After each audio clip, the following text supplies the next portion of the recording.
¿Estás? Ya se está. Listo, estamos grabando.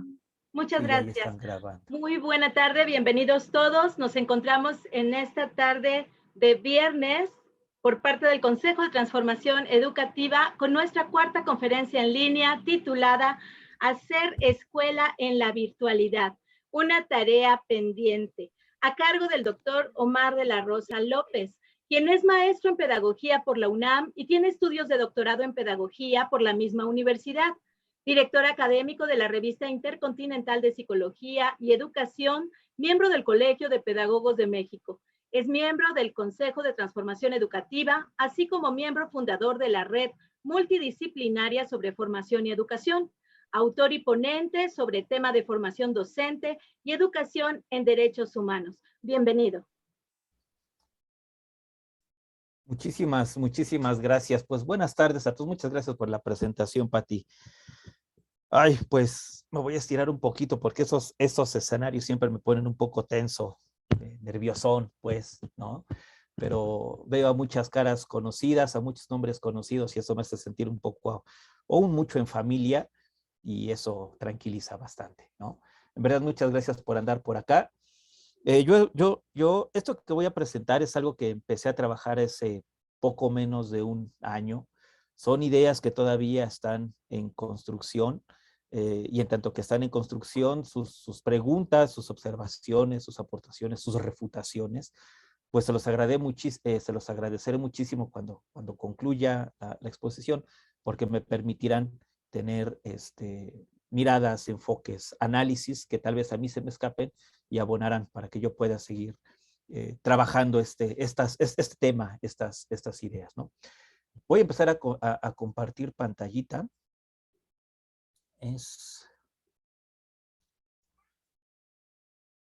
Empiezo. ¿Se ve? Voy a apagar mi, voy a apagar mi, gracias. Voy a apagar mi cámara para. Ahí está ya en grandote. Ese es el título. Hacer escuela en tiempos de virtualidad, una tarea pendiente.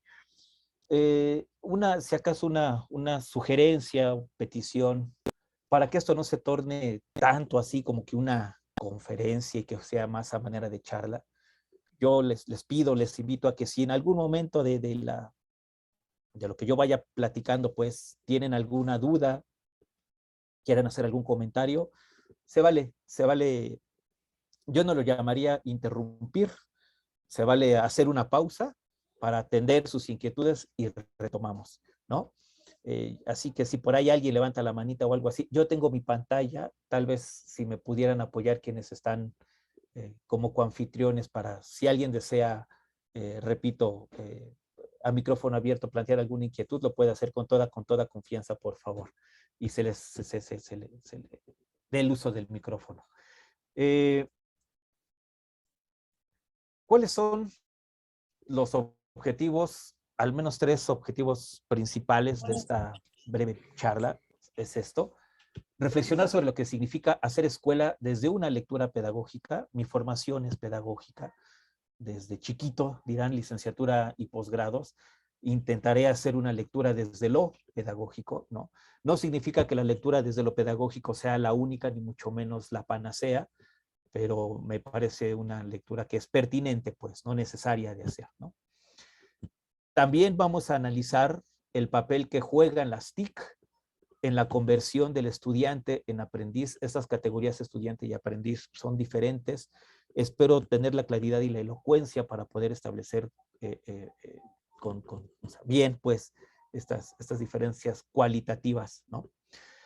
Y problematizar pedagógica y didácticamente el papel del profesor en las clases en línea. Y esto último, problematizar no es que tenga un estudio como tal, pero son experiencias, son declaraciones, son testimonios o son, mejor dicho, reflexiones producto del análisis, digamos así, pedagógico, de algunos testimonios y algunas ideas que me han compartido en los últimos 4 semestres estudiantes de licenciatura y de posgrado, ¿no? estudiantes, bueno, 4 semestres, bueno, hoy ya empezamos un cuarto semestre, al menos en la UNAM, en un contexto pandémico, ¿no? Obligados a la educación en línea. Y estos testimonios que han dicho los mismos estudiantes sobre cómo se sienten y cómo ven, cómo perciben las clases en línea, me ha llevado a una serie de ideas que serán, digamos, con las que esté cerrando la participación. Entonces yo podría decir que voy a regresar, que esta presentación tiene como que dos grandes bloques. Un bloque de un mapeo conceptual, sobre todo con este concepto de hacer escuela, sobre todo en eso, hacer escuela. Y la segunda parte, problematizar, repito, a partir de testimonios de estudiantes de posgrado y licenciatura de la UNAM. Bueno, si acaso hacer unas primeras, pues sí, afirmaciones tal vez, ¿no? La pandemia, ¿no? La pandemia no es la ocasionante o no es la causa principal, digámoslo, de la educación en línea, pero pues aceleró la incorporación de las TIC. Nosotros en México empezamos a hablar de las TIC ya, al menos estudios sólidos, bien realizados, empiezan a ver desde los 90, principios, mediados de los 90, ¿no? En nuestro país, al menos, también en América Latina. Sin embargo, esta pandemia nos enfrentó a una modalidad que, a pesar de que ya existía literatura y existían experiencias, ¿no? Nos enfrentó a una modalidad que no se conocía o se conocía muy poco. Voy a poner simplemente el caso del ILSE, del Instituto Latinoamericano de Comunicación Educativa, que se fundó con Jaime Torres Bodet. Bueno, cuando Jaime Torres Bodet era secretario, me parece, de la UNESCO, hizo mucho para que la CREFAL, lo que hoy conocemos como la CREFAL allá me parece que está en Pátzcuaro, Michoacán, y el Instituto Latinoamericano de Comunicación Educativa se fundaran en nuestro país, ¿no? Desde allá empezamos a rastrear 50, imagínense. Y lo que nos ha enseñado la pandemia es que ahí sigue habiendo una gran brecha, ¿no? Y serios problemas estructurales que han impedido a un amplio sector de la niñez y la juventud formarse en la modalidad en línea. Se resignificó el trabajo y el valor del docente. Y una resignificación no tiene que ver siempre precisamente con bueno, sí, también con una revaloración, pero no digamos increciendo, sino puede suceder lo contrario. ¿Qué quiero decir con esto? Ustedes recordarán que Esteban Moctezuma, cuando todavía era secretario de Educación Pública, dio una declaración, pues apenas me parece que fue a principios de este año, cuando iba a echar a andar el Aprende en Casa 3, ¿no? Y fue llamado a comparecer pues ante la Cámara sobre los resultados del Aprende en Casa 2 y por qué iba a continuar con el Aprende en Casa 3. Y en una de las declaraciones, yo lo leí en la Reforma, decía que los estudiantes, los alumnos, básicamente de primaria, para lograr los aprendizajes esperados, no necesitaban otra cosa más que tener sus libros de texto gratuitos, ¿no? Esas fueron sus palabras. Palabras más, palabras menos, pero esa era la idea esencial de su declaración. Repito que no necesitaban otra cosa más que los libros de texto gratuitos que otorgaba la SEP. Y yo me pregunto, ¿y pues los profesores dónde quedan? Si solo con los libros que da la SEP se obtienen los aprendizajes esperados, ¿cuál es el papel del profesor en todo esto, ¿no? Y otro caso que se ve con la pandemia es que creo que yo presenta una gran oportunidad, bueno, en materia de educación en línea, para evaluar, diseñar, fortalecer e implementar estrategias de educación en línea. Creo que estamos todavía a buen momento. Pareciera ser que igual ya no nos comía en mandado el contexto y que se ha quedado lampareado, ¿no? Se ha quedado pasmado el Estado, no sé si por voluntad o por incapacidad o por ambas, ¿no? Pero creo que todavía hay un momento para que se rectifique y se evalúen, se diseñen, se fortalezcan y se implementen estrategias de educación en línea. Me parece que aún todavía hay tiempo, ¿no? Partiendo de estas consideraciones iniciales, ¿cómo es el contexto? ¿Cuál es el contexto del uso de las TIC en nuestro país? Esta encuesta nacional sobre disponibilidad y uso de tecnologías de la información en los hogares se publicó a principios del 2020, es decir, hace ya casi 2 años, ¿no? No ha salido nuevo informe, este es el informe más reciente, que se publicó, repito, en principios del 2020. En enero más o menos se estaba publicando, ¿no? Bueno, en el portal, porque eso es una encuesta que forma parte del INEGI, ¿no? ¿Y qué dice esta encuesta? Que el 72% de los mexicanos, de acuerdo al Instituto Federal de Telecomunicaciones, el 88% está concentrado en adolescentes y jóvenes de entre 12 y 24 años. 72% de los mexicanos, de acuerdo a esta encuesta, tienen acceso a Internet, frente al 28% que no tiene acceso a Internet de la población total de nuestro país, ¿no? Y de este 72% que tiene acceso al Internet, de ese 72%, de acuerdo al Instituto Federal de Telecomunicaciones, el 88% está concentrado en adolescentes y jóvenes de entre 12 y 24 años, edad escolar, ¿se dan cuenta? Y estas personitas en edad escolar conforman el 88% de este porcentaje que tiene acceso al Internet. Es un gran número. Son los estudiantes, son los jóvenes con los que nosotros estamos trabajando, ¿no? Bueno, para seguir o preferencias para seguir abordando esto del contexto de las TIC, la Asociación de Internet MX, de los jóvenes que están que aún no estudian, pero que están interesados en estudiar, el 76% busca las ofertas educativas de su interés en Internet. Y tal vez podríamos pensar pues, que en el contexto de la pandemia, pues está bien, pues es normal, común, no van a salir a tocar las puertas de las universidades a que les den informes y desde casa lo pueden hacer. Digamos que es un dato obvio, podríamos llamarlo así. Sin embargo, miren esto, que de estos jóvenes, de este porcentaje que están buscando ofertas educativas a través de Internet, el 44% está ya buscando modalidades en línea para estudiar. Un porcentaje un poquito menor, el 43% busca modalidad mixta y solo un 18% piensa en la modalidad presencial. Estos números dibujan un panorama en donde al parecer los jóvenes están muy familiarizados con las tecnologías y con el uso de las tecnologías. Órale pues, bueno. Yo pregunto, ¿las tendencias indican que los jóvenes tendrán éxito en su vida escolar? No lo sé. Y ya veremos al final con estos testimonios que la respuesta a esta pregunta, ¿no? Podría ser que no importa qué tan familiarizados estén con las tecnologías, ¿no? Porque el éxito en su vida escolar depende no precisamente de la habilidad y la actitud frente a las tecnologías aplicadas a la educación. Iré desglosando esta idea poco a poco, ¿no? Por allá ¿qué se ha dicho en la literatura sobre las tecnologías, ¿no? Por allá de los 60, 63, 62, si alguien tiene el dato preciso, se lo agradecería, lo compartiera, escribiría McLuhan un librito que se llama La Galaxia Gutenberg, ¿no?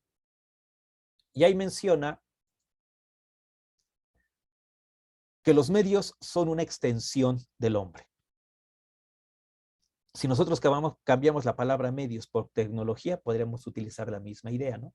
La tecnología es una extensión del hombre, está a servicio del hombre, está para servir al hombre y todas las palabritas que pueden ustedes pensar que tengan relación con esta afirmación que hace Marshall McLuhan, ¿no? Repito en su librito, La Galaxia Gutenberg. Después, profesor de la facultad, haciendo un análisis de las tecnologías, de lo que decía la sociología y filosofía de la comunicación de Marshall McLuhan, decía Luis Gómez, que si en un principio la afirmación de McLuhan podría haber tenido impacto sobre la tecnología, la extensión del hombre, ahora el hombre se convirtió en una extensión de los medios. Si cambiamos la palabrita medios por tecnología, valdría la misma idea, ¿no? El hombre se ha convertido en una extensión de la tecnología. ¿Y qué significaría pensar o decir, si es que creemos lo que plantea Luis Gómez, que el hombre se convirtió en una extensión de la tecnología? Me parece que Scolari lo plantea muy bien o lo explica muy bien con esta categoría que construye que se llama ecología de los medios. Ahora podríamos poner ecología de las tecnologías. ¿Qué significa esto? Los más media, ahora las tecnologías, generan ambientes que afectan a los sujetos que las utilizan. ¿Y a qué se refiere Carlos Alberto Scolari, argentino, ¿no? Sociólogo de la comunicación, cuando dice que afectan a los sujetos que las utilizan, que nos trastocan, pero que además, ¿no?, es una ecología de las tecnologías, porque las tecnologías ya dictan la agenda sociocultural, política, económica, financiera, no solo de los estados, sino de los sujetos concretos. Es decir, organizan nuestra existencia. ¿Se dan cuenta? Eso es potente, creo yo, ¿no?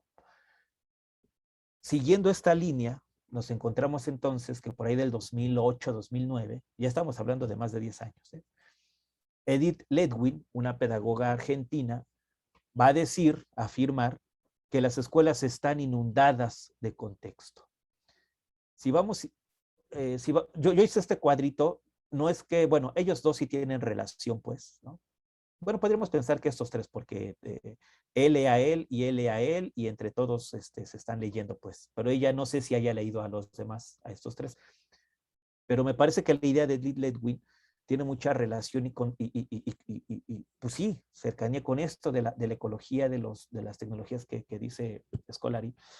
Porque ella, Edith Ledwin, dice que las escuelas están inundadas de contexto. Y si nuestro contexto hoy es un contexto de la ecología de las tecnologías, en donde el sujeto funciona, ¿no?, o la existencia del sujeto es organizada por las tecnologías, por la vida tecnológica, de las telemáticas, de las telecomunicaciones, pues entonces ese contexto absorbió abrumantemente a la escuela, ¿no? Y dice Edith Ledwin que, repito, las escuelas, al verse inundadas de contexto, pues aunque sepan nadar, no han podido evitar ahogarse. ¿Y qué quiere decir con esto? Se las absorbió, se las tragó. ¿Por qué pongo este pequeño cuadrito? Simplemente para sostener lo que ya decía en un principio. La pandemia no es el origen, el que ahora nosotros estemos en la educación en línea. No, las tecnologías ya estaban en nuestra vida desde antes. Orilló y apresuró, ¿no?, y obligó al sector que no estaba en línea a estar forzosamente en línea, pero el contexto de las tecnologías estaba desde antes de la pandemia. ¿Me explico? Bueno, vamos, esto nada más para dibujar un poco el contexto, estas láminas, ¿no? Vayamos a esta primera parte que yo les decía que es el como que entramado conceptual. Dos palabras, el título de este trabajo es Hacer escuela en la virtualidad, una tarea pendiente. La primera parte, hacer escuela en la virtualidad, es este entramado conceptual. Una tarea pendiente, vamos a ver por qué creo que es una tarea pendiente cuando recuperemos los testimonios de los estudiantes que les comentaba. ¿Qué es la virtualidad? No, por supuesto, no he trabajado a profundidad este concepto, esta categoría, algunas, pero como no es el objetivo de este trabajo de desmenuzar la palabrita, ahí está. Podremos decir solamente esto. Recupero a un autor, Levi Pierre, que él tiene un texto que se llama así, ¿qué es la virtualización? ¿Qué es la virtualización? Si no me equivoco, ese es el nombre del libro. ¿Qué es la virtualización? ¿No? Y él por ahí de la página 17, 16, va a decir, o suelta dos ideas, ¿no? Él dice que la virtualidad expresa la ausencia pura y simple de existencia, presuponiendo la realidad como una realización material, una presencia tangible, mientras que la virtualidad, pues, si es contrario a lo tangible, pues la virtualidad es lo intangible, ¿no? Pero después, más abajito, y creo que esta me ayuda un poco más para hilvanar lo que quiero decir, que él dice que en la filosofía escolástica, y él se queda con esta, o más o menos después va a empezar, o sea, en ese texto retoma esto que se decía en la filosofía escolástica sobre la virtualidad, para después él lo va desmenuzando con mucho mayor cacumen, ¿no? Dice que lo virtual es aquello que existe en potencia, pero no en acto. Es decir, está sin estar, podríamos pensarlo así, ¿no? Siguiendo esta idea de que lo virtual es aquello que existe en potencia, podríamos pensar que la escuela en lo virtual existe en potencia. ¿Qué quiero decir con esto? La escuela en lo virtual existe en potencia. La escuela aún no existe, pero está la posibilidad de que sea ahora en el contexto de la virtualidad. ¿Y a qué me refiero cuando entonces yo digo que la escuela no existe? Y no estoy hablando de la escuela en un sentido físico, sino la escuela en un sentido simbólico, ¿no? Porque ese sentido de lo simbólico es el que no está en este modelo de educación en línea. Y no está ni en el aprende en casa y no está en las modalidades de educación híbrida. ¿Por qué afirmo que no está? Voy a esto cuando discutamos un poquito esta categoría de hacer escuela, ¿no? A ver, está abriendo.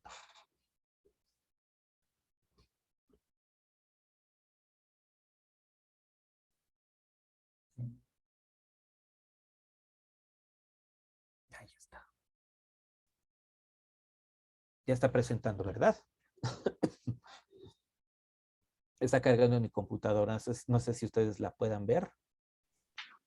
Sí, ya se ve. Bien, Snapo, gracias. Bueno, yo pregunto en esta diapositiva, ¿qué es hacer escuela y qué se necesita para hacerla? Hay un libro que coordina Jorge La Rosa que se llama ¿Qué elogio del profesor? Este libro responde a una trilogía previa al elogio del profesor. No es cierto, creo que es primero elogio del profesor, después elogio del estudio y por último elogio de la escuela. Ahorita tal vez estoy confundiendo digamos que el orden cronológico en el que fueron apareciendo, pero es una trilogía que discute precisamente el papel de la escuela, del profesor y del estudio, ¿no? Es elogio del estudio, elogio del profesor y elogio de la escuela. Esas ideas fundamentalmente están basadas en el libro Elogio del Profesor, ¿no? Y lo que voy a exponer ahorita es lo que Fernando Bárcenas en su segundo capítulo de este libro Elogio del Profesor va desarrollando de una manera, a mi parecer, no solo interesante, sino muy poética, ¿no? Bueno, ¿qué es hacer escuela y qué se necesita para hacerla? Hacer escuela es retornar al escolé, ¿no? El escolé, etimología griega, o la definición de esta palabra en griego es esto: ocio, tiempo en libertad, no tiempo libre. Hoy entendemos al ocio como tiempo libre, ¿no? Y en ocasiones decimos que no hay que tener tiempo libre porque el tiempo libre es un tiempo que atenta con el tiempo de la modernidad, con el tiempo del pragmatismo, con el tiempo de la utilidad, con el tiempo de la producción. Y frente a un tiempo neoliberal, frente a un tiempo, pues sí, de la generación de utilidades, no podemos darnos un tiempo libre porque entonces dejamos de producir. Esta idea de la escolé significa tener tiempo, pero no libre, repito, sino en libertad. ¿Y qué significaría tener tiempo en libertad? Que no es otra cosa más que el ocio. Hoy una persona ociosa es señalada, andas de ocioso, andas de nini, no sé cuántas otras cosas se le podrían adjudicar. ¿Qué es esto de tiempo en libertad? Primero tendríamos que decir esto, ¿no? Que el ocio, de acuerdo a esta lógica, no requiere de espacios físicos para su ejercicio. Yo puedo estar de ocioso en la comodidad aquí, de mi alcoba, o en el jardín, o hasta en la misma escuela como edificio. ¿Fue claro? Pero si no requiere de un espacio físico el ocio para su ejercicio, significa entonces que es una forma de habitar en el mundo. el ocio como forma de habitar en el mundo.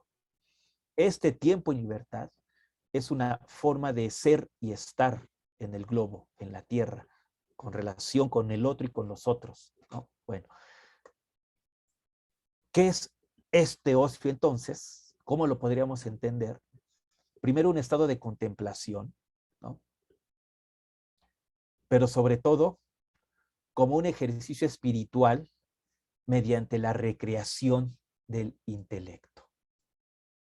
Yo ejercito el espíritu recreando el intelecto. Ejercito el espíritu recreando el intelecto. Esta sinergia espíritu-intelecto es el ocio. La racionalidad moderna que ha hecho hacer una separación entre espíritu y razón. Simplemente el yo pienso, en consecuencia existo, cogito ergo sum, creo que es una muestra muy clara de ello, ¿no? Pero eso es otra cosa. Entonces, ay, ya no avanzó. Ah, sí. Si esto es el ocio, ¿qué necesitamos para estar de ociosos? Ah, pues se necesita lo siguiente. Hay que centrarnos. ¿En qué o en dónde hay que centrarnos? Y aquí vienen ciertas ideas. Voy a citar al doctor Murueta cuando dice que son medio ideas heréticas porque atentan un poco sobre lo que estamos acostumbrados a escuchar, ¿no? Hay que centrarnos no en el interés y sí en la causa cosa. La educación, desde los 40, 50, tal vez un poco antes, con desde que Adolphe Ferrier, por ahí de 1924, 25, una cosa así, fundaría la Liga Internacional de la Escuela Nueva o de la Nueva Escuela, se empezó a hablar mucho sobre el aprendizaje, y que el aprendizaje debe tener como fundamento el interés de los niños, el interés de los sujetos y partir del interés de los sujetos para aprender. Esta perspectiva dice, no hay que centrarnos en el interés, sino hay que centrarnos en la causa. ¿Y qué significa centrarnos en la causa? Que sea el objeto, ¿no?, al que nosotros nos interesa conocer, ¿no?, el que hable por sí mismo y no nuestro interés. Espero utilizar las palabras correctas para poder esclarecer esta diferencia, ¿no? Debe ser el objeto el que nos hable para que entonces cuando yo escuche al objeto me acerque para ver qué tiene que decirme la causa cosa y no acercarme solo si yo quiero acercarme. Acercarme al objeto para conocerlo, solo si yo quiero acercarme para conocerlo, es centrarnos en el interés del sujeto. Hacer lo otro, estar atentos a lo que la cosa tiene que decirme para acercarme, escucharla, comprenderla y conocerla, es otra cosa. Es en donde nos tenemos que centrar para esto del estado de contemplación, el ejercicio espiritual recreado por el intelecto. Voy a avanzar un poco más lentito. Bueno, no lento pues, para desglosar. ¿Cómo es entonces centrarnos en la causa cosa? Y aquí viene otra categoría, me parece muy potente. El habla pedagógica. ¿Qué es esto del habla pedagógica? El habla pedagógica es precisamente que el profesor hable pedagógicamente. ¿Y cómo el profesor podrá hablar pedagógicamente? Pues cuando el profesor es un intérprete de lo que tienen que decir las cosas. De repente, no sé, las últimas 20 años tal vez, cuando se empezó y en ocasiones hasta cayó de moda, se puso de moda hablar del aprendizaje significativo, Vygotsky, Ausubel, está bien, y se decía, o empezó a utilizarse estas ideas de que el profesor como un mediador. El profesor como mediador entre el sujeto y el mundo, entre el sujeto y la cultura, ¿no? Recuerden lo que dice Vygotsky. La educación es enculturar al sujeto, es hacerlo parte de una cultura, ¿no? Bueno, y el profesor es ese mediador entre el sujeto y la cultura. Lo que se plantea desde esta perspectiva del retorno al escolé es que el profesor no es un mediador entre el sujeto y la cosa. Es decir, no es para que el sujeto se acerque a la cosa, sino para que la cosa sea escuchada por el sujeto. ¿Se dan cuenta? Ahí hay una diferencia bien interesante. La cosa sea escuchada por el objeto. ¿Y cómo es que la cosa causa va a ser escuchada por el sujeto? Porque va a tener un intérprete. En tanto que la cosa en sí misma no tiene lenguaje, ¿no? El intérprete de la cosa, es decir, el que va a decirle al estudiante qué le quiere decir la cosa, es el profesor. Y aquí hay otra cosa bien valiosa. El profesor no va a decir de la cosa, la causa cosa, lo que el profesor cree que es la cosa, sino debe decir, tendrá que decir lo que realmente la cosa tiene que decir. ¿Y cómo es que esto sucede? Tal vez en la explicación pueda, no sé, bueno, no me detengo porque luego me puedo hacer yo bola solito, pero espero estar siendo claro con esto. Si el profesor logra, ¿no? Si el profesor logra ser un intérprete que le diga al estudiante lo que la causa cosa tiene que decir, pues el estudiante se siente y dice, ah, órale, me acerco y escucho lo que las cosas dicen. Y si yo escucho lo que las cosas dicen, siendo el profesor el intérprete de la causa cosa, entro en un estado de comprensión y de conocimiento de las cosas como estudiante, ojo, no como aprendiz, como estudiante, ¿no? ¿Y qué es comprender y conocer a las cosas? No es otra cosa, valga, que esto, el estudio. Y entre estudio, entonces, en este libro se va a hacer esa diferencia. Entre estudio y aprendizaje hay una diferencia. El aprendizaje se queda acá y el estudio se queda aquí. Entonces, para que el profesor pueda decir con claridad lo que la cosa tiene que decir, pues el profesor previamente tendrá que ser un estudioso de la causa cosa, para que la conozca en un sentido profundo, como siempre me confundo, Luis Villoro es el hijo, ¿verdad? Alguien conocer el libro, Juan Villoro, el de Creer, Saber, Conocer. Sí es Juan Villoro, si no me equivoco. Y en ese libro Juan Villoro plantea como que las dimensiones del conocimiento. Y un conocimiento profundo de la cosa es cuando tú conoces sus propiedades y ahorita se me va la otra, si alguien sabe propiedades y cualidades. Y para conocer las propiedades y cualidades de la cosa objeto, pues hay que estudiarlas. Hay que un estudio profundo, un ejercicio riguroso de la razón. Pero ese ejercicio riguroso de la razón a su vez es placentero, es extasiante, porque ese uso riguroso de la razón, que es placentero y es extasiante, hace que nuestro espíritu se ejercite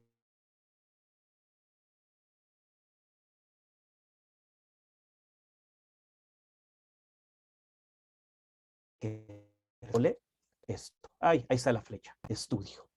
¿Se dan cuenta? Esto a mí me ha gustado bastante, porque me lleva a pensar muchas cosas y en una cultura en donde se ha puesto sobre, o sea, más bien donde se exalta mucho y se dice mucho que hay que aprender, aprender, aprender, aprender, y poco se ha hablado del estudio. Y esto significa el estudio. ¿Voy claro? Y otra, cuando nosotros comenzamos, o hay ciertas corrientes que empiezan a proponer que el aprendizaje a través del juego y que sea divertido, un aprendizaje que no sea aburrido, un aprendizaje que sea entretenido, ¿no? Yo me pongo a pensar cómo estamos pensando, valga la doble palabra, pues, a la didáctica. Porque la didáctica no es la disciplina para entretener, tampoco es una disciplina para divertir al estudiante. Es una disciplina que enseña a que el otro estudie, entendiendo a esto como estudio.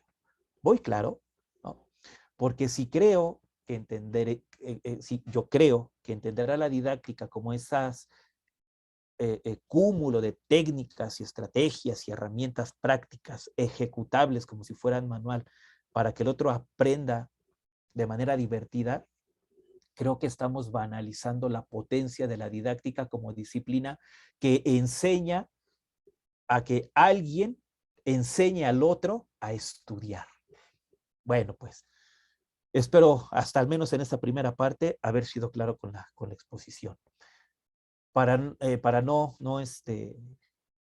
cansar, no sé, pregunto, ¿alguien tendría aquí alguna duda, algún comentario, algo que quiera compartir?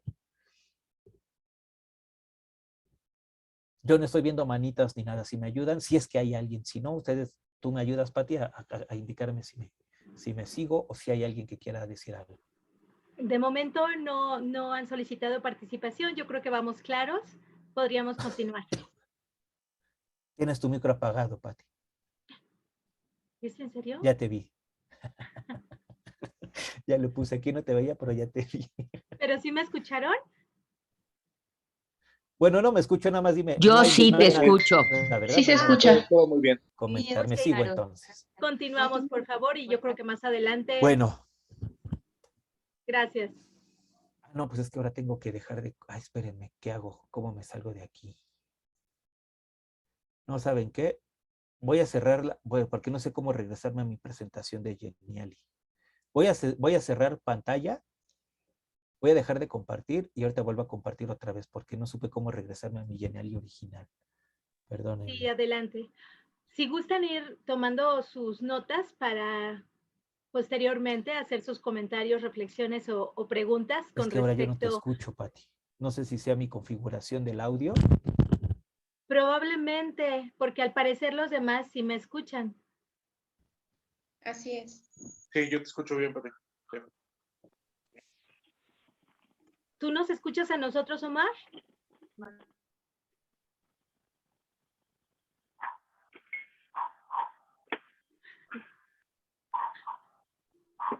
Tal vez no nos escucha, pero lo importante es que nosotros lo escuchemos a él.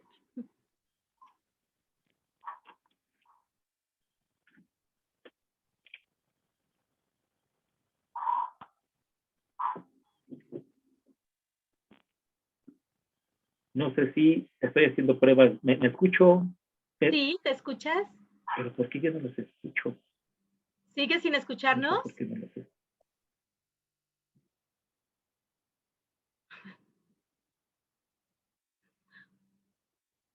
Bueno, aprovechamos este espacio para compartirles que cada viernes el Consejo de Transformación Educativa comparte con su público usuario actividades como mesas internacionales o bien conferencias de forma simultánea.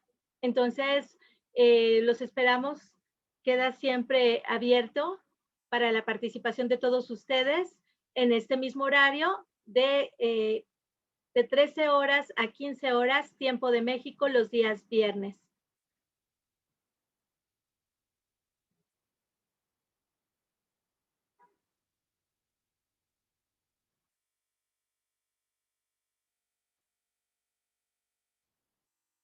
No te escuchó, Omar. Te decía que sí me escucharon, ¿hasta dónde Ya. dejaron de escucharme? Ya, te escuchamos todo el tiempo. Ah, Si gustas sí, yo continuar, sí, excelente. Si gustas continuar con tu presentación. te digo que las cuestiones técnicas, cuando menos los espera uno, hijo, Justamente, pero bueno. pero sin problema, nos encontramos con gente de alta calidad. Qué humanidad, dirán. Gracias, espérenme. Yo les decía que me tuve que salir porque no sé cómo regresarme a mi genial y original. A ver si ahorita logro hacerlo. Adelante. Ah, sí, ahí está. Ay, es que esto, espérenme. Ahora, ¿cómo me regreso?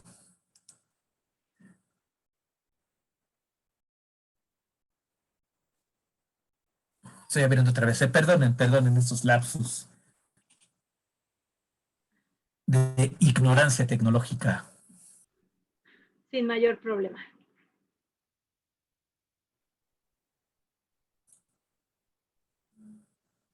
Ahí está otra vez. Estamos, sí. Sí. Y nos habíamos quedado en ese bicho. Voy adelantando poquito a poquito, perdón.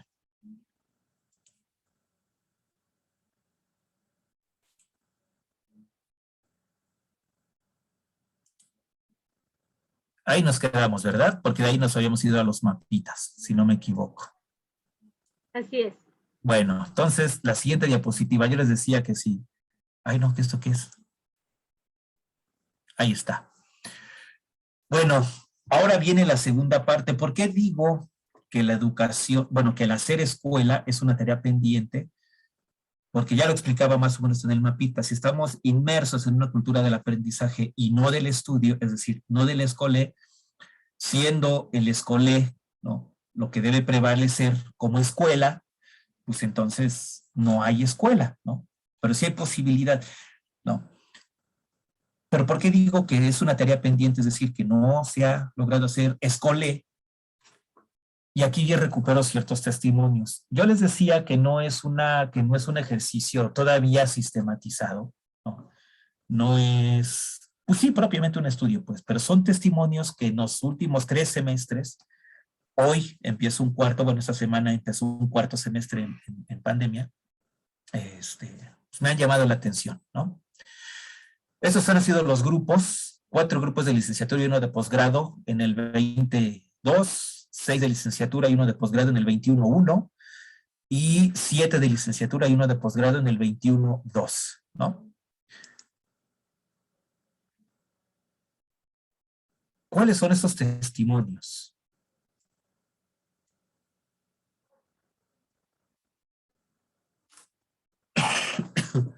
Esto.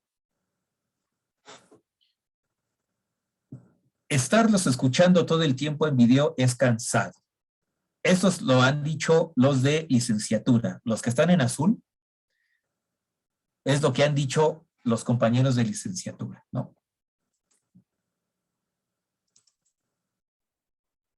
Sí, porque después vendrían las interrogantes. Vean. Son declaraciones tal cual, son palabras, bueno, pues sí, o sea, ideas textuales. Estar escuchando todo el tiempo en video es cansado, se refieren a los profesores, ¿no? Las clases en línea son aburridas, no son didácticas. Vean también desde dónde ya se empieza a pensar a la didáctica como que tiene que ser la que entretiene, la que divierte, pues, ¿no? Desde una perspectiva ya muy clavada en los estudiantes, en los aprendices, ¿no? Es lo mismo, pero más tedioso. Al menos son 3 que me llaman mucho la atención y son textuales, ¿eh? Son textuales, ¿no? Lo que plantean estudiantes de licenciatura. Esto es lo que están en negrito, lo que han comentado los estudiantes de posgrado. Yo doy una materia que se llama Prácticas Docentes 2 y 3 en la maestría en docencia para la educación media superior, la MADES, área de Ciencias Sociales, acá en la Facultad de Ciencias Políticas y Sociales de la UNAM. Y vean qué curioso, bueno, no es curioso pues, pero vean lo que dicen los que se están, voy a poner entrecomillado, formando como profesores, ¿no? No nos deja gran cosa estudiar así, es decir, educación en línea o la modalidad en línea, ¿no? No nos deja gran cosa estudiar así, han dicho. Alguien más dijo, creo que alumnos y profesores están dejando de vivir y sentir las clases. Y el último, los profesores apasionados han dejado de serlo. Estas declaraciones me han llevado a una serie de interrogantes que no tengo respuesta aún a esas interrogantes y no sé si las voy a tener en algún momento, porque yo creo que lo que la pedagogía es, como lo dice, cuando pensamos a la docencia desde lo pedagógico o desde la pedagogía, me parece que es algo muy similar a lo que plantea Philippe Meireu en un librito bien bonito que es el de Frankenstein Educador, ¿no? La pedagogía es como la ética, indecidible. Es decir, que no tiene, que sus afirmaciones no son verdaderas ni falsas. Es decir, no hay forma de comprobar que sea falso o verdadero los enunciados, pero nos ponen a pensar un montón. muy claro. En ese sentido, cuando pienso a la docencia desde la pedagogía como lo indecidible, es decir, no para buscar certezas o falsedades, nos llevamos y nos vamos y nos vamos a reflexionar y reflexionar y pensar y pensar y pensar. Y por eso, no sé si algún momento, o en algún día o en algún momento pueda tener respuesta a lo que ahorita, a las preguntas y a las otras que puedan surgir, ¿no? Les voy a compartir, pero creo que es importante pues, seguir preguntando, pues, ¿no? Estas declaraciones de los estudiantes me han llevado a estas cuestiones, a estas preguntas. Al parecer los profesores enseñan igual en ambas modalidades, ¿no? Por lo que dicen. Pero, y se abre la pregunta, ¿la problemática quedará reducida solo a la cuestión de las habilidades didácticas por parte de los profesores? ¿No? ¿Qué hay del atreverse a pensar? Como lo dice Heidegger, él va a decir que pensar es un acto de voluntad. ¿Eso qué quiere decir? Que piensa el que quiere pensar, y el que no quiere pensar, pues no piensa. Es decir, el pensar no es de inteligentes o de idiotas. El pensar es de aquel que quiere pensar, que tiene voluntad de pensar, deseo de pensar. Si ligamos el pensar, tal como lo define Heidegger en un textito muy pequeño que se llama ¿Qué significa pensar?, con lo que hablamos sobre el estudio, pues piensa el que quiere estudiar, pues, ¿no? Podríamos ponerlo en ese término, ¿no? ¿Qué hay de la predisposición al aprendizaje por parte de los estudiantes? Esta predisposición del aprendizaje la trabaja un psicólogo, pues no sé si llamarlo educativo, pero tiene mucho aporte a la psicología, es Jeremy Brunner, seguramente varios de ustedes lo van de conocer. Pero yo diría que el Jeremy Brunner, primero, pues, ¿no? Antes de que empezara con todas sus cuestiones sobre la narrativa y el simbolismo, ¿no? Él tiene un texto maravilloso en el 97, 6, una cosa así que se llama Actos de Significado, pero creo ahí es un Jeremy Brunner distinto al Jeremy Brunner de los 60, que es cuando escribe este libro que se llama Hacia una teoría de la instrucción, ¿no?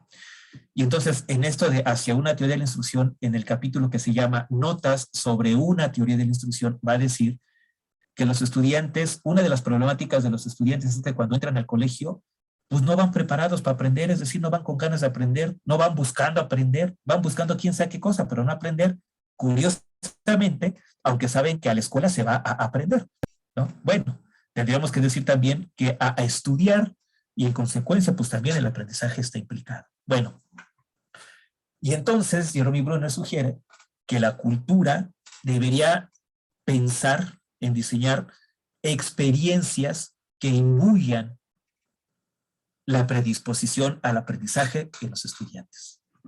¿Y qué significaría experiencias que imbuyan, que inculquen, ¿no? Predisposición al aprendizaje? Pues que un chamaco llegue a la escuela, al menos un universitario, y diga, pues yo vengo a aprender todo lo que pueda, con gusto, con hartas ganas. ¿Me explico? Bueno, ¿y qué hay entonces, repito, del que los estudiantes quieran pensar o tengan esa predisposición del aprender para que las modalidades en línea pues también funcionen, pues, ¿no? O sea, todo viene todo tendría que ser del profe hacia acá. Bueno, otra pregunta. ¿Saber enseñar es evitar el aburrimiento en clase, sea virtual o presencial? ¿O tendrá que ver más con imbuir el estudio en la conciencia del estudiante? Así como dice Jeremy Brunner, que hay que imbuir predisposición al aprendizaje, yo pensaría, pues también imbuir el estudio, el querer, el atreverse a pensar, también lo diría mucho Semmelman, en la conciencia de los estudiantes. Y entonces ya no ser aprendices, sino estudiantes que estudian, que se acercan al objeto a conocerlo profundamente, ¿no? Y ese conocimiento del objeto, saber que implicará un ejercicio riguroso de la razón, del intelecto, y que tal vez ocasione frustraciones en algún momento. Pero finalmente eso es goce, porque el goce es un ejercicio del espíritu. No sé si iría por ahí más o menos la idea, ¿no? Otra pregunta de esas que me surgían, ¿será que solo hace falta saber usar las TIC para garantizar el aprendizaje o la formación integral o la enseñanza pedagógica? No. ¿Qué es saber usar las TIC? De la formación integral ya nos ha hablado, del aprendizaje nos han hablado muchas personas, de la formación integral Actualmente también hablan muchas personas, pero uno de los pedagogos que mejor habló de la formación integral fue Pestalozzi, ¿no? Desde principios del siglo pasado, ¿no? De hace 2 siglos, de 1800. Su librito, El canto del cisne, de 1824, 23, 24, habla muy bien sobre la formación integral. No vamos a poner en debate el concepto, por supuesto, solo diré que la formación integral para Pestalozzi no existe. Sin embargo, hay que educar como si fuera, bueno, no es que no exista, no es posible, va a decir Pestalozzi. La formación integral no es posible, pero hay que educar como si en verdad fuera posible, ¿no? Hasta ahí dejo la idea. O la enseñanza pedagógica. De enseñanza pedagógica está Alicia Escribano, tiene un libro muy bonito que se llama Aprender a enseñar, fundamentos de didáctica general. Y para Alicia Escribano, enseñanza pedagógica, ahí les va, es enseñar a ser persona. Enseñar a ser persona, ¿no? Bueno, más allá de lo que esto pueda significar o implique, ahí están las interrogantes, ¿no? Saber usar las TIC nos garantiza enseñanza pedagógica, formación integral o el aprendizaje, ¿no? Si decimos que solo con saber usar las TIC logramos estos 3, es decir, aprendizaje, formación integral o enseñanza pedagógica, ¿qué es saber usar las TIC? Y después pregunto, ¿saber usar las TIC es manipularlas eficaz y eficientemente de manera autómata? ¿O tiene que ver con recrearlas, reinventarlas, resignificarlas? Porque creo que si nosotros reinventamos, resignificamos y recreamos, ¿no?, palabritas bonitas de Paulo Freire, y lo digo bonito no en un sentido nada más estético, sino realmente transformador, pues, ¿no? Pues entonces el uso de las TIC nos posiciona en lo que digo en la siguiente pregunta, en una enseñanza tecnológica y no en una tecnología enseñante. Yo hago esta distinción. Tecnología enseñante es pensar que las tecnologías nos forman, dejar que el poder formativo de la tecnología funcione per se, por sí mismas, y no.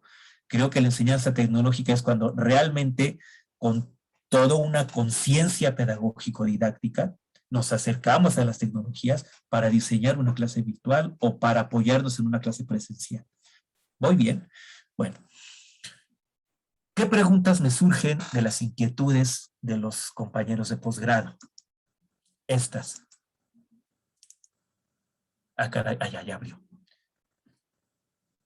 Miren, dice, regreso a este testimonio, no nos deja gran cosa estudiar así. ¿Qué es, y yo pregunto, qué es lo que deja la modalidad presencial y que no está dejando la modalidad en línea? ¿Qué es eso que sí deja lo presencial y que no la modalidad en línea? No sé, tendríamos que, yo les decía, por eso no sé si tenga respuestas, pero al menos sí tengo muchas preguntas, ¿no? Y eso que deja, según los estudiantes, la modalidad presencial, ¿lo irá a dejar en algún momento la educación en línea? ¿Cómo lograrlo? ¿O tendremos que aceptar que jamás lo dejará? Es decir, tendremos que vivir en un luto perenne, ¿no? Siempre lidiar y aprender a vivir con la ausencia de eso que no está y ni estará en los modelos en línea y que sí encontramos en los modelos presenciales. No lo sé. Repito, tendríamos que indagar y más indagar. Una de las, perdón, de las testimonios era, decían los estudiantes de la MADEMS, bueno, un estudiante, creo que alumnos y profesores están dejando de vivir y sentir las clases. Vean, ¿qué es vivir una clase? ¿Qué es lo que se pone en juego cuando se vive una clase? ¿Qué implica vivir una? O sea, me inquieta pues, y llegará el día en que se vivan las videoconferencias y los webinarios como lo que ahorita estamos teniendo, tal como se viven las clases, seminarios y coloquios presenciales, ¿no? Yo tuve la oportunidad de estar en el congreso que organizaron en Boca del Río, el Consejo de Transformación Educativa, y fue mi primer acercamiento en físico, digámoslo así, con ustedes, ¿no? Pues el ambiente, la experiencia, el convivir, el escuchar, eso que se vive en esos eventos presenciales, donde te rozas con otra gente, donde miras, olfateas el ambiente, pues, ¿no? Te apoderas del ambiente por todos los sentidos del cuerpo, alguna vez se llegará con o serán formas distintas y tendremos que comprenderlo, tendremos que aprender a lidiar con ello. Son preguntas, pues, es decir, no estoy arrojando sentencias, son preguntas que como muchas otras podrían tener lugar, ¿no? Y relacionado con lo anterior, ¿qué se siente cuando se siente una clase? ¿Cuáles son las razones por las que no se sienten sesiones en línea, lo que sí se siente en clases presenciales? ¿Cuántas veces? Y a mí me ha pasado, y creo que yo mismo lo he dicho, es que no es lo mismo. ¿Pero por qué no es lo mismo? ¿Qué es lo que hace que no sea lo mismo? ¿Por qué decimos que no es lo mismo? Decimos que no es lo mismo dar clases aquí a dar clases allá, bueno, frente al auditorio y toda la cosa. ¿Por qué? Porque no las sentimos, no las vivimos igual. O sea, ¿por qué decimos que no es lo mismo? Esto, miren, que decía, los profesores apasionados han dejado de serlo. Caramba. ¿Por qué los estudiantes extrañan la pasión con la que sus profesores enseñan? ¿Será que la pasión enseñe más y mejor que cualquier parafernalia didáctica? Y así lo digo, parafernalia didáctica, porque en ocasiones utilizamos conceptos, pedagogía, didáctica, el mismo concepto de aprendizaje significativo. De repente lo utilizamos los profes así, los políticos cuando hablan de la educación y quienes se quieren parar el cuello adornando sus discursos y de repente utilizan categorías que yo creo que jamás han estudiado en su vida. Y esas parafernalias discursivas, ¿no? Yo creo que en ocasiones se quedan cortas cuando la pasión entra en acción. Y ahora que menciona pasión, me vuelve a venir la idea del estudio, porque el estudio es pasional, es apasionante, ¿no? Dice Fernando Bárcenas que el estudio es seductor, ¿no? Seductor en el sentido, ducere dice, que proviene del latín, que es alejar, retirar, ¿no? Y seducir también proviene del latín, que es retirar a la mujer del matrimonio.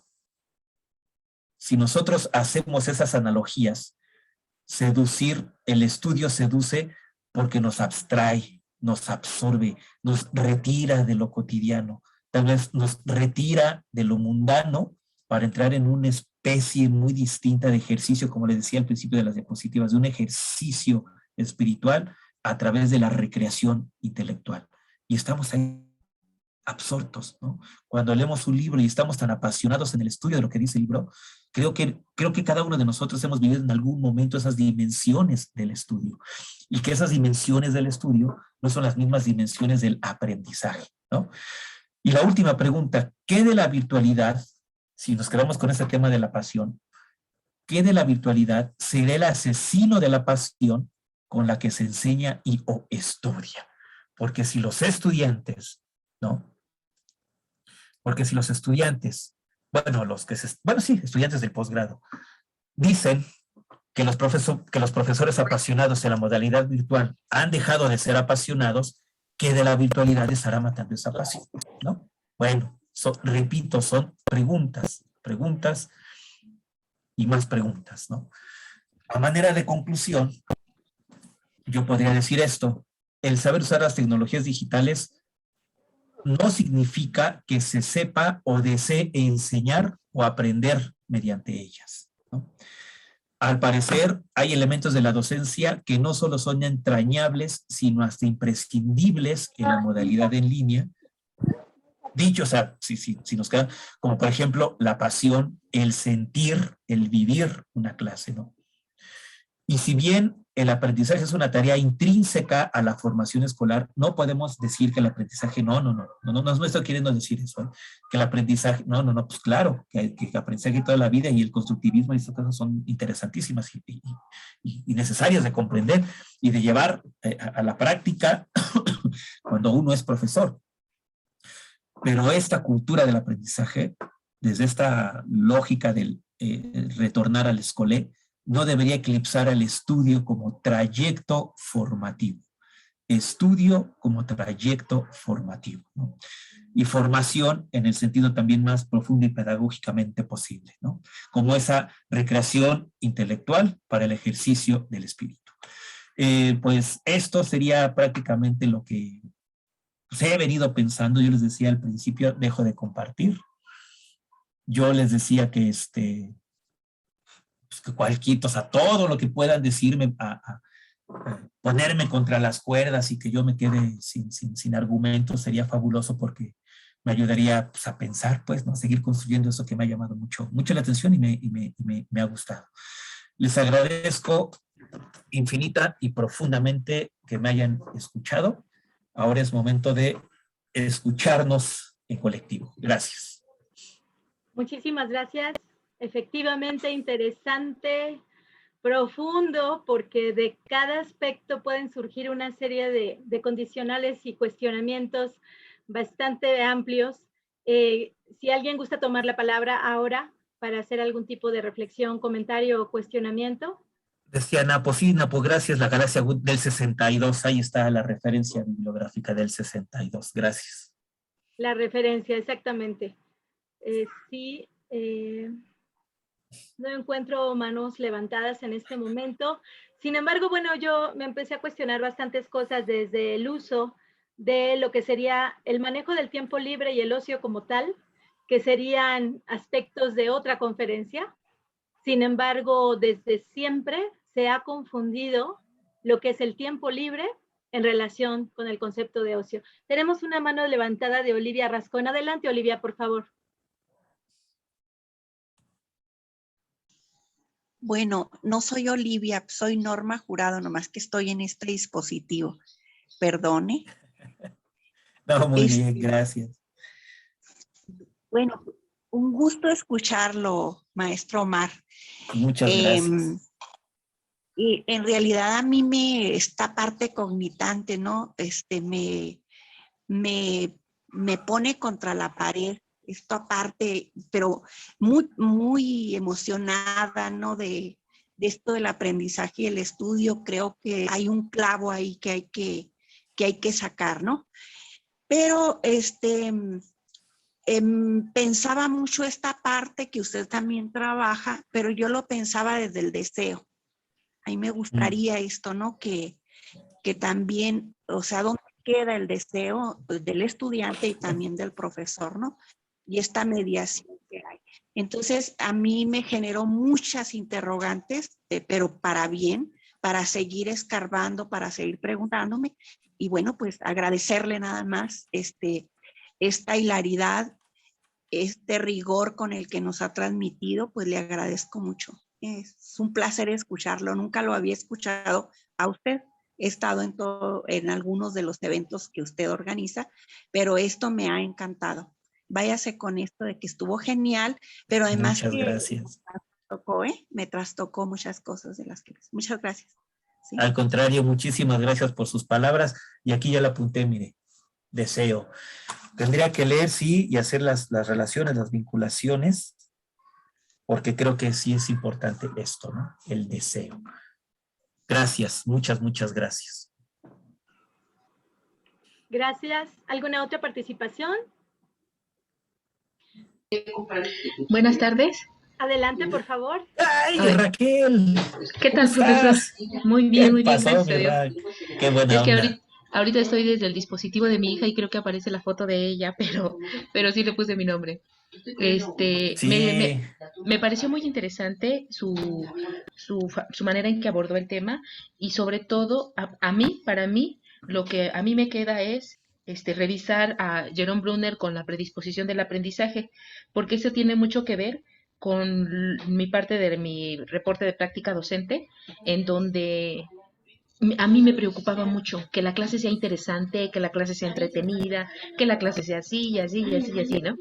Y pues ahorita me confrontó, ¿no?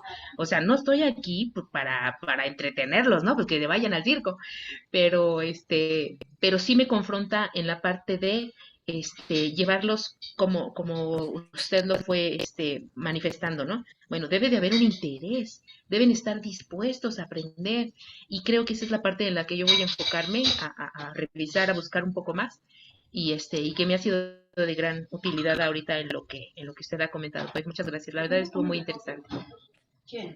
No, pues muchas gracias, Raquel.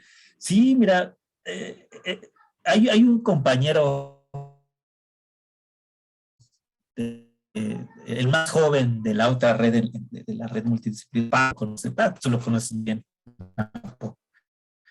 Sí. Él decía en algún momento que parece que los estudiantes buscan pero que lleguen con el sketch, ¿no? Y dice, no sé, o sea, cuando nos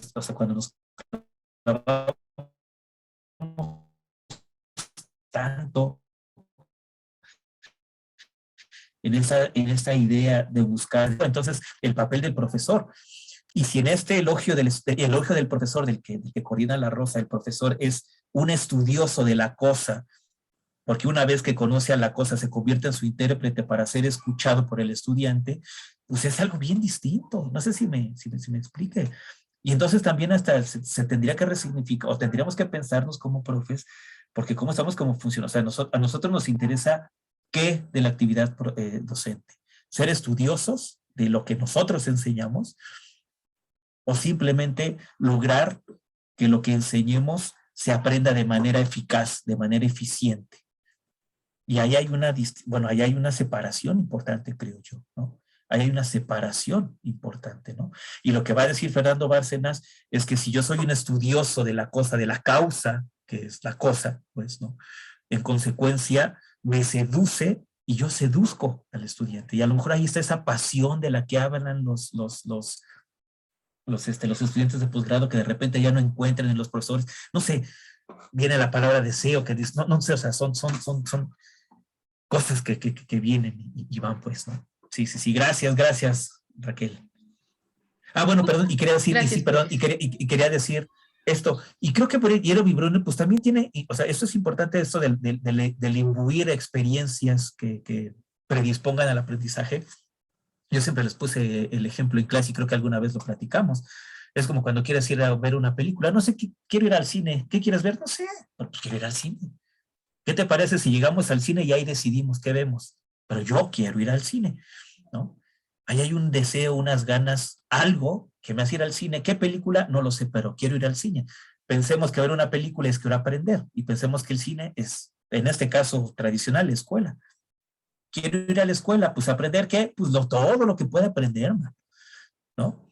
Y ahora, ¿qué mejor sería, creo yo? Bueno, no voy a utilizar categorías morales, mejor o peor, pero qué distinto sería si escucháramos a un estudiante que dijera, como estudiante quiero ir a la escuela a estudiar, bajo esto que acabo de presentar, pues, ¿no? A estudiar, no solo a aprender, sino a estudiar, ¿no? Que está, o sea, y que está comprometido ese rigor intelectual, a ese rigor epistémico, y que no le va a sacar y que no se va a echar a correr cuando se hable de rigor epistémico, de rigor teórico y de rigor intelectual, ¿no? No sé, en fin.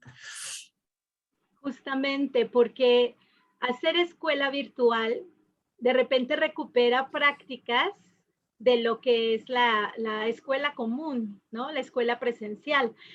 Y aún en la escuela presencial encontrábamos estos modelos en los que los profesores en ocasiones hablaban durante la clase, sí de los contenidos, sí considerando las características de sus alumnos y considerando sus potencialidades propias. Pero también en aula regular encontrábamos profesores que hablaban de lo que querían, que no tenía nada que ver con el estudio, que no tenía que ver nada con el contenido curricular, pero que algunos alumnos estaban muy conectados con él y obviamente aprendes de todo esto, sobre todo si el profesor tiene esa pasión de la que se hablaba hace un momento. Por otro lado, hay ocasiones que ni en lo presencial, y ahora lo hemos visto, ni en lo virtual, el alumno se encuentra conectado con el profesor. En ocasiones, algunos no encienden sus cámaras a menos que el profesor lo solicite.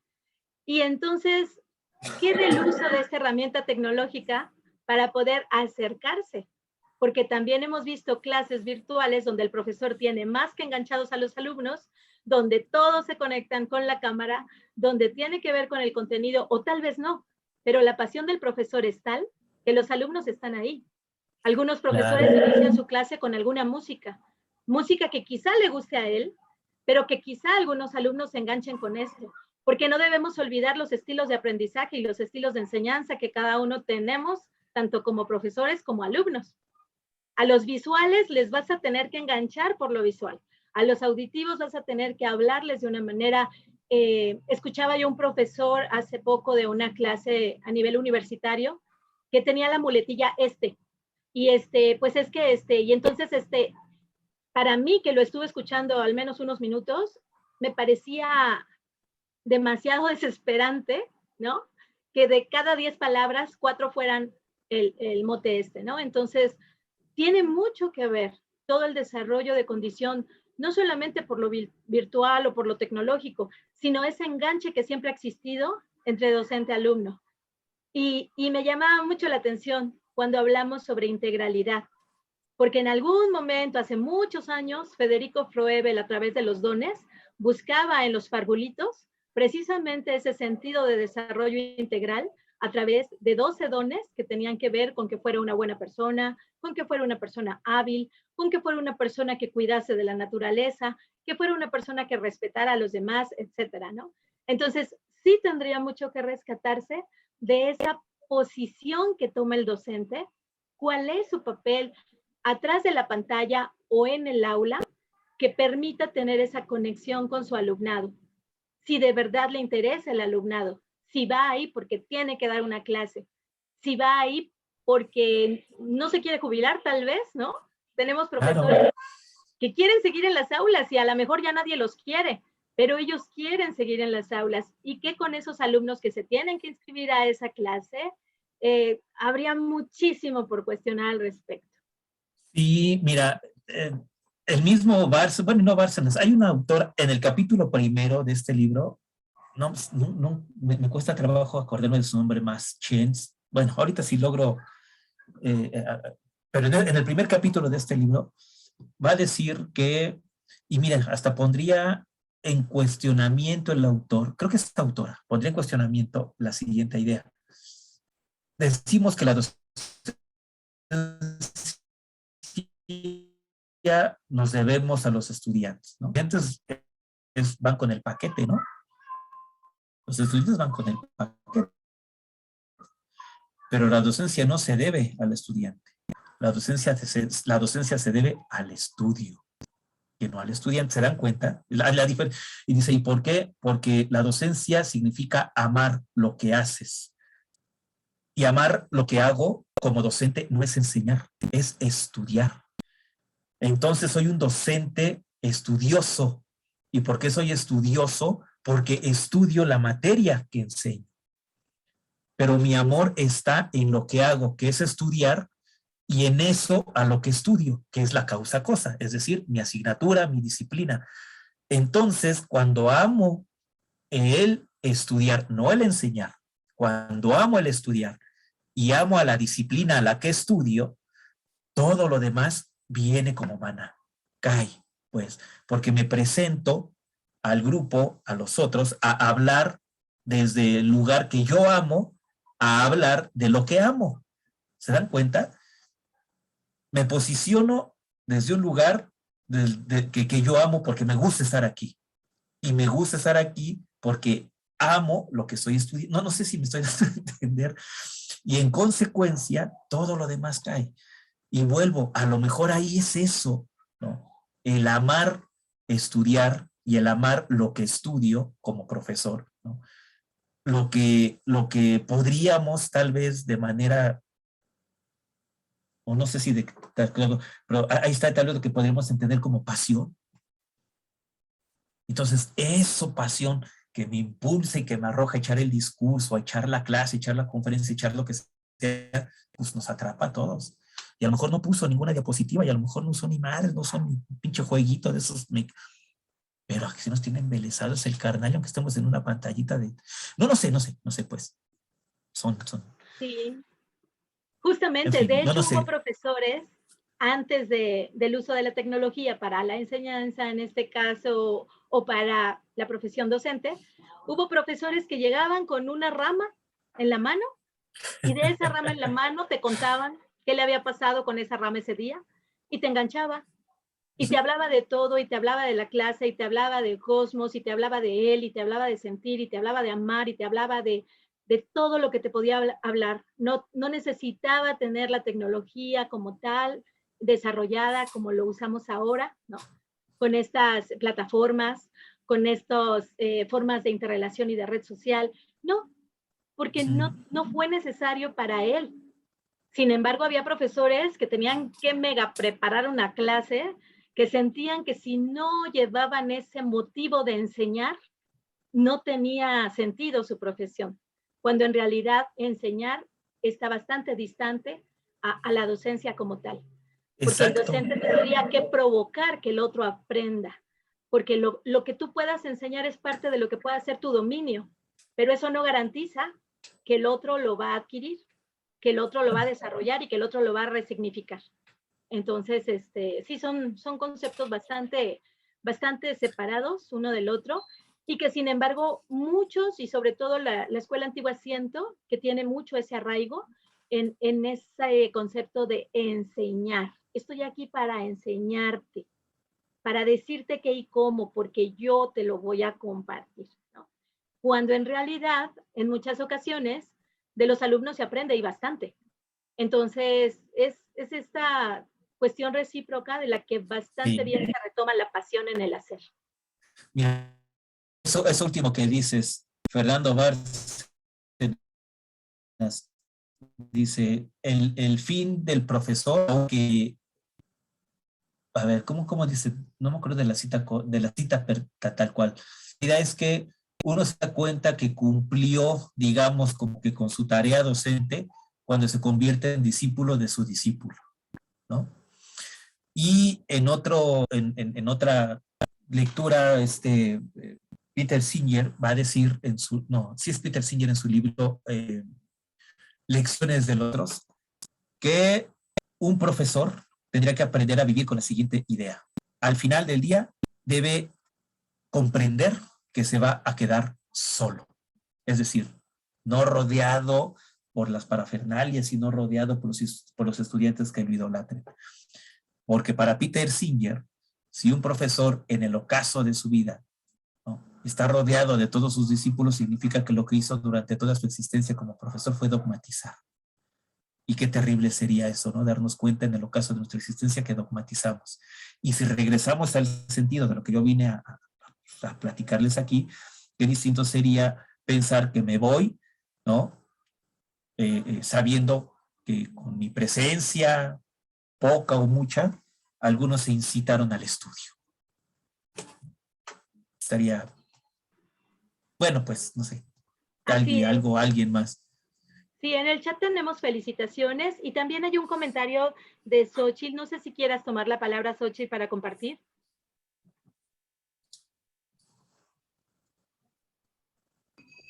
Claro, aunque disculpen, aquí hay demasiado ruido.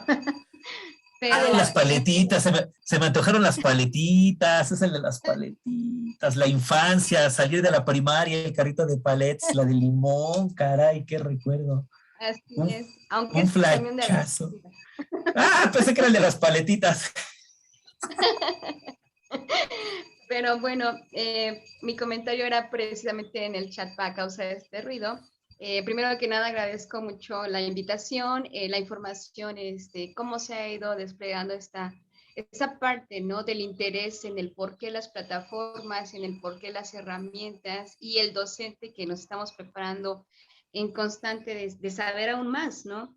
Dado el caso es el tener a veces que pagar inclusive hasta cursos para poder entender estas herramientas y se salen dentro de muchos presupuestos de nosotros, ¿no? Es bien dicho lo que mencionaba hace un rato la compañera, el deseo no solamente es del alumno, ¿no? ¿Cuánto más como profesores tenemos que hacer para que el alumnado se muestre interesado? ¿Cuánto tenemos que aprender? Y es por ello lo que mencionaba, ¿no? La investigación, intervención, porque al final tenemos que aprender más de nuestros conocimientos para llevar más allá al alumno, al interés y la intervención de lo que mencionaban igual, ¿no?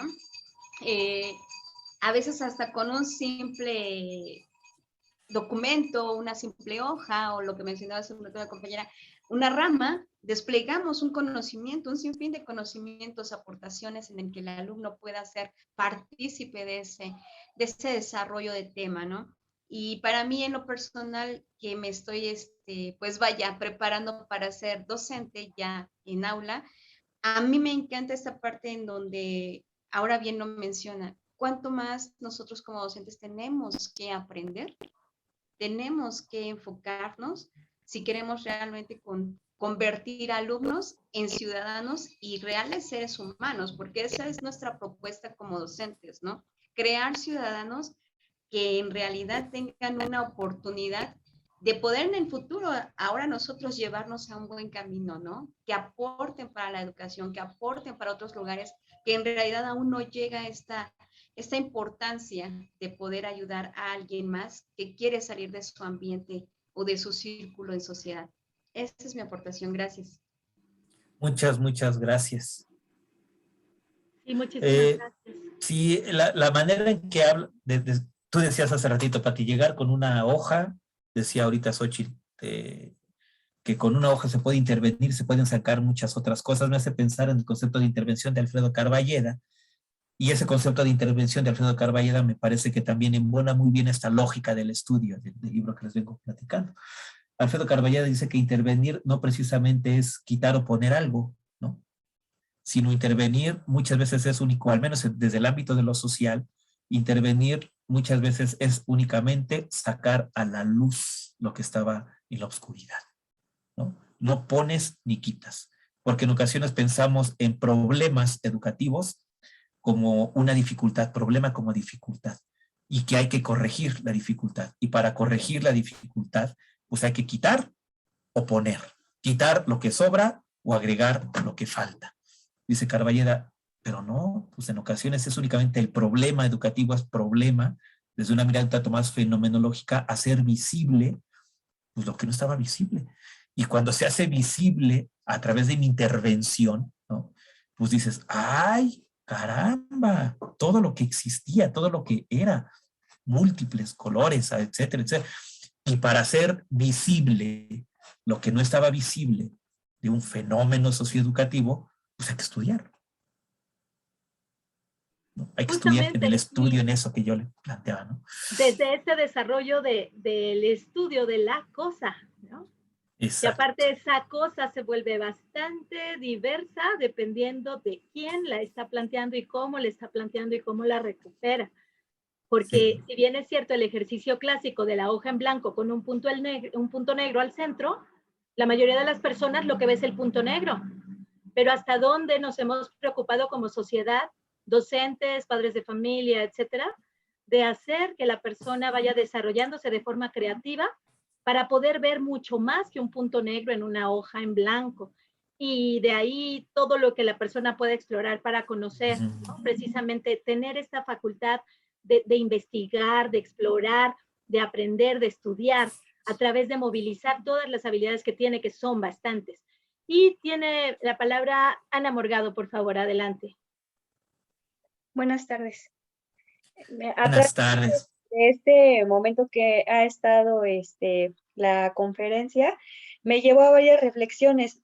La primera de ellas es, bueno, pues como docente, el uso de la tecnología para poder dar las clases en línea, pero también hacia la reflexión del pensamiento filosófico que trabajan Fernando Bárcena, Joan Carles Melick y el maestro José de la Rosa, ¿no? Entonces, desde esta filosofía de la educación que plantean ellos como una pedagogía de la radical novedad, que va más allá de lo establecido, de las finalidades acabadas, de lo que ya está escrito. Creo que es importante la reflexión, este detenimiento que puede ser para pensarlo de otra forma. Y bueno, una de las aportaciones del maestro Fernando Bárcena es la experiencia en educación, como este nuevo viaje que nos puede transformar hacia lo que no hemos vivido. Y creo que en este tiempo de confinamiento hemos estado viajando a través de estas nuevas experiencias que no, a lo mejor no nos imaginábamos, o yo al menos como maestra no me lo imaginé cómo iba a ser, y también es un aprendizaje a partir de esas experiencias que padecemos, que nos irrumpen, que van en contra de la expertise del docente o en contra de la fórmula que ya conocíamos con antelación. Con esa reflexión yo me quedo y le agradezco mucho la conferencia, maestro, y un saludo para todos los participantes. Muchísimas, muchísimas gracias. No, pues mejor dicho, imposible, Ana Morgado. Muchas gracias. La categoría de experiencia es fundamental en nuestros tres autores, eso sin lugar a dudas, ¿no? Y la experiencia es fundamental. La experiencia, no sé, ¿qué más puedo agregar? Lo has dicho de manera muy clara, muy concisa, ¿no? Me viene a la mente el texto de Jorge La Rosa, que se llama así precisamente sobre la experiencia, un texto como de 20 y tantas cuartillas. Chulada de texto, ¿no? Y la experiencia siempre es transformadora. Precisamente, ¿por qué? Porque sale de nuestras manos, no está en nuestro, o sea, sale de nuestro dominio, ¿no? Es algo que nos acontece, y como algo que nos acontece nos trastoca, ya lo decía, ¿no? Y al ser trastocados nos transformamos. No, tal vez no en un sentido de transformación revolucionario crítico, ¿no? Pero sí en una transformación ontológico, ¿no? Un trastocamiento intenso. Sí, claro, ese textito fundamental. Me hizo pensar en ese texto, lo que decía Ana Morgado. Gracias, gracias. Justamente, y esta situación de experiencia nos lleva precisamente a pensar desde cada trayectoria cuán importantes somos como sociedad para poder promover desde edades tempranas que la gente tenga esa posibilidad para desarrollar esa potencialidad, porque es a través de la experiencia que vas a desear querer hacer más, que vas a tener las condiciones para poder precisamente transformarte tú mismo cada día, ¿no? Y qué tan importante esas consignas docentes de quieto, siéntate cuando lo estuvimos en el aula, ¿no? No hables, no platiques con tu compañero, ¿Sí? pon atención. Todo esto que fue repercutiendo para hacer una sociedad no solamente poco participativa, sino lo que se comentaba hace un momento, poco pensante, que si bien es cierto, el ser humano no puede dejar de pensar, hay personas que tienen infinidad de pensamientos en su cabeza a la vez y personas que únicamente se abocan a ciertas cosas, aquello que pareciera que es lo importante en su vida o aquello que pareciera que es lo único que pueden hacer, cuando en realidad el desarrollo creativo, simplemente a través del uso de las artes, creo que se puede potenciar a máxima, no sé, es inimaginable hasta dónde puede llegar el hombre, como lo vimos simplemente, por ejemplo, en la época de la contracultura. Nadie iba a imaginar jamás lo que era capaz de hacer el ser humano desde su contexto histórico-social con el arte, a través de su propio cuerpo y de todos los elementos que le rodeaban. Para eso se necesita creatividad y para ser creativo se necesita desarrollo. Y habiendo desarrollo hay transformación, ¿no? ¿Qué nos dice al respecto, doctor? No, pues te escucho y pienso en lo que Heidegger piensa acerca del pensar. Y regreso a esta idea. Porque si bien hablé de pensar, bueno, lo mencioné nada más por ahí porque no era la idea de desarrollar mucho esa categoría, ahorita nada más la platico muy rapidito. Para Heidegger pensar, repito, primero es un acto volitivo, ¿no? Piensa el que desea, el que quiere, el que tiene interés en pensar, ¿no? No es una acción automática, es volitiva. Y en tanto que se piensa por voluntad, también que es sobre lo que pensamos, ¿no? Y es ahí en donde más ahonda el autor en este texto. Y dice Heidegger, hay que pensar sobre aquello que nos preocupa. ¿Y qué es aquello que nos preocupa? Pues aquello a lo que le tememos. ¿Y qué es aquello a lo que le tememos? Pues a aquello que no vemos. ¿Y qué es aquello que no vemos? Las esencias. Entonces, pensar solo aplica cuando intentamos dilucidar las esencias, pues, ¿no? Y él se va a aventar una sentencia bien interesante, va a decir, y entonces lo que han hecho las ciencias del siglo XX no ha sido pensar, porque las ciencias del siglo XX dicen que piensan, pero al ser ciencias ónticas, piensan sobre la materia, no sobre las esencias, ¿no? Una ciencia ontológica, a diferencia de una ciencia óntica, no piensa sobre la materia, piensa sobre la esencia de la materia. Entonces, pensar, y lo vuelvo a vincular con el concepto de estudio desde lo que platicaba al principio, pues pensar es el prolegómeno del estudio. Porque si vamos a pensar no sobre la materia, sino sobre aquello que tiene que decir la materia, ¿no? Sobre la causa-cosa, volvemos a este triángulo o a este círculo, no sé exactamente qué figura se puede armar, del estudio. El estudio es un ejercicio no del pensamiento, es un ejercicio del pensar. Porque dirá Peter Singer en un librito bien chiquititito, así, delgaditito, las 10 razones para las que se hace el pensamiento, dice pues que el pensamiento, ese sí, todos tenemos pensamientos. Todos tenemos pensamientos. Todos tenemos pensamientos, ¿no? Todos tenemos pensamientos. Pero, ¿quién es el que piensa? Ah, eso es otra cosa. ¿Quiénes desean pensar? ¿Quién es el que piensa? Pues el que desea pensar. Y volvemos a esto. Y pensar es ir tras las apariencias con las que se nos muestran los objetos. La causa cosa no es la materia tangible, sino la causa cosa es eso que está ahí, contenida en la causa cosa, ¿no? Pero el profe se convierte en un estudioso de esa causa cosa y es intérprete y hace que los estudiantes escuchen a la causa cosa mediante la voz del profesor. ¿Te das cuenta? Y regresamos otra vez a lo que platicábamos al principio. El profesor es un estudioso. El profesor no es nada más, el profesor no es profesor únicamente porque enseña cierto contenido.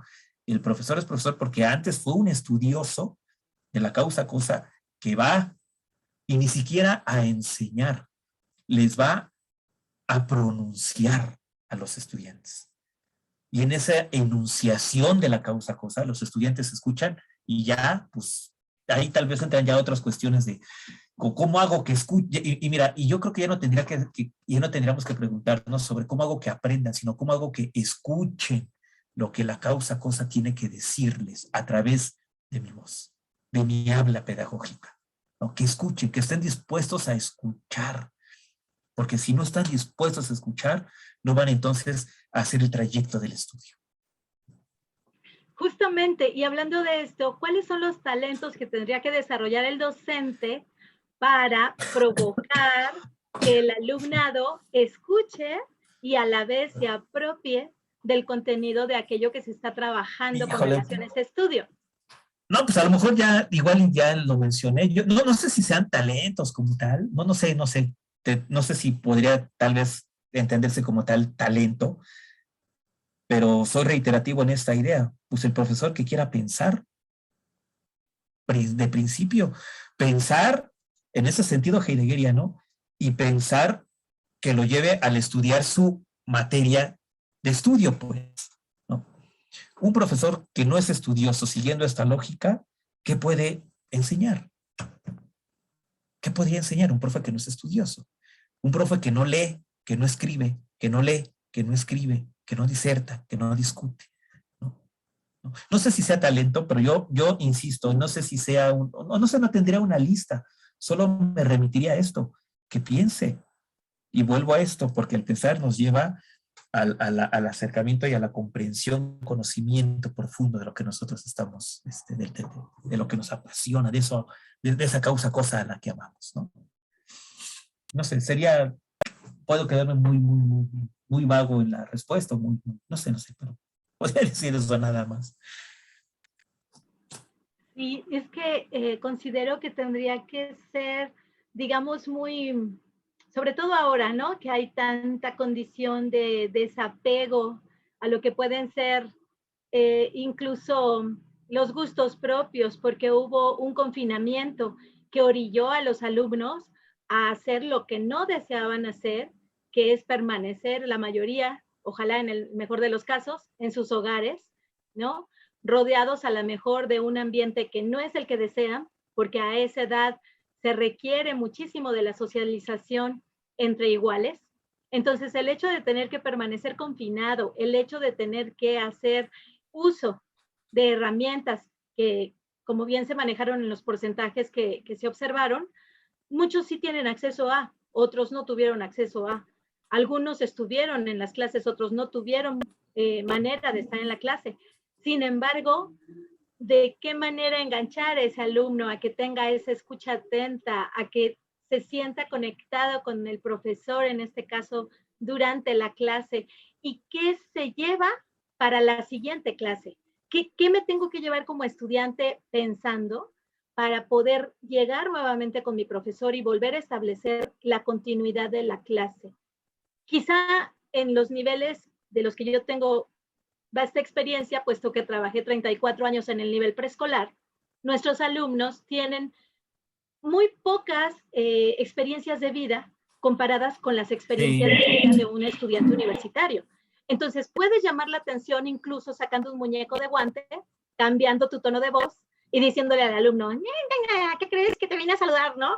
O sea, cualquier cosa pesca la atención del alumno y entonces ya tú lo enganchas y lo llevas hacia lo que en ese momento deseas que surja en clase.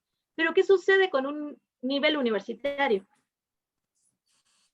Híjole, no, ahí sí fallo, no tendré una respuesta como tal tan técnica. ¿Cómo? Yo creo que ahí sí ya sería cada uno de los profes estar buscando formas, maneras, estrategias. Se me viene, y espero atender un poco a esta interrogante con lo que les voy a decir, bueno, con lo que te voy a decir a ti y a los demás. Alicia Camillioni habla de 4 tipos de didácticas docentes, ¿no? Dice que el primer tipo de didáctica docente es una didáctica de sentido común. Pues uno con la experiencia, sin conocer, sin leer, sin escuchar, simplemente la propia experiencia. Es como cuando uno aprende a ser padre, pues siendo padre, ¿no? No hay una profesión que te diga, o no hay un título en el que te diga, tú ya eres doctor en paternidad o más. Cabrón, si fuera así, bueno, no lo hay, pues. O sea, uno aprende a ser padre siendo padre y aprende a hacer muchas cosas haciendo eso, que bueno, desde la didáctica del sentido común, pues el profesor aprende a ser profesor con los guamazos cotidianos de las aulas. Alicia Camillioni. La segunda didáctica es una didáctica pseudoteórica o pseudocientífica, dirá Alicia Camillioni. ¿Cuál es esa? Aquella que hace que los profesores lean sobre didáctica y eso que leyeron, ¿no? Pues ahí más o menos lo entienden dentro de lo que pueden entender acerca de eso que leyeron, ¿no? E intentan concretarlo, objetivarlo en su ejercicio cotidiano. La cosa es de que si yo soy pedagogo y leo sobre didáctica, pues a lo mejor hay cierta conexión, pues, pero si soy ingeniero y leo sobre didáctica, pues a lo mejor ahí la brecha disciplinaria es más amplia. No sé, no. Pero la cosa es de que por ahí van esas didácticas pseudoteóricas o ejercicios didácticos pseudoteóricos. Un tercer nivel es una didáctica teórica. Aquel profesor que se forma en el saber didáctico, saber epistémico didáctico, y entonces ese saber didáctico que ya es cúmulo de libros y de muchas cosas, ¿no? Desde ahí orienta su práctica. No es que intente convertir en manual eso que leyó, no, orienta, que es cosa bien distinta, ejecutar y orienta su práctica. Bueno, y el último, que es la didáctica científica. ¿Y cuál es el profesor que entra en esta categoría? Aquel profesor que construye problemas de estudio didácticos, objetos de investigación didácticos, a partir de su saber didáctico combinado con su experiencia docente. Y entonces problematiza los contextos áulicos, construye problemas de estudio didácticos, investigación didáctica, pues, y su clase o su ejercicio docente, su actuar docente es para atender, para abordar esos objetos didácticos de estudio que él mismo problematizó y construyó, ¿no? Bueno, en eso, o sea, si contemplamos que hay esos como que 4 grandes como que tipos de didáctica docente de acuerdo a Camillioni, pues no tendría una respuesta tan precisa, pues, ¿no? Pero no sé, me dejas pensando, porque siempre las preguntas de este corte del cómo me cuestan mucho mucho trabajo, porque no sé si realmente exista un cómo universal, ¿no? Sí, Y bueno, cada uno. sí, no, perdón, y algo que me llama la atención, pues claro, esto que yo les vengo a hablar es por las inquietudes de estudiantes de licenciatura y de posgrado. Ya tendríamos que hacer o sea, las precisas valoraciones, cotejos y cosas así con otros niveles, ¿no? Preescolar, no sé, o sea, secundaria, bachillerato y esas cosas. Sí, porque valdría la pregunta, un niño puede estudiar en el sentido profundo como lo plantean esos autores? No sé, tendríamos que aventarnos unas buenas disertaciones, ¿no? Claro que sí, sería cuestión de vivirlo para poderlo comprobar. Y bueno, aprovechando la oportunidad del tiempo, ¿hubo algún profesor que haya impactado la vida del doctor Omar y que por eso hoy se encuentra dando clases? ¿Y por qué? Sí, sí. Vamos, me sentí en el programa ese del canal. ¿Cómo se llama ese canal? En donde, ¿cómo se llaman estos programas? Bueno, esos múltiples programas que... Rápido. Sí, hubo un profe en el CCH que me impactó y me hizo sentir muy mal. Yo soy un hombre bajito. Bueno, nos hemos conocido ahorita nada más en pantalla, no sé cómo si dimensionen las estaturas en pantalla, pero es un número bajito, mide unos 64, unos 65 más o menos. Cuando yo en el CCH, pues estaba todavía más chiquito, pues más delgadito, ahorita estoy medio panzón, estaba más delgadito. Y un profesor, cuando yo entré a mi clase de matemáticas, una cosa así, me dijo, ¿qué hubo tú? Bueno, algo así, me dijo, ¿qué hubo tú? ¿Qué hubo contigo? Dice, eso no es salón de preescolar. No, pues me hizo sentir pésimo, ¿no? Bueno, eso impactó y dije, yo, no sé, me entraron muchas cosas pues en la cabeza, ¿no? Cuando voy a la universidad, el doctor Jesús Escamilla, gran profesor, me invitó a ser adjunto.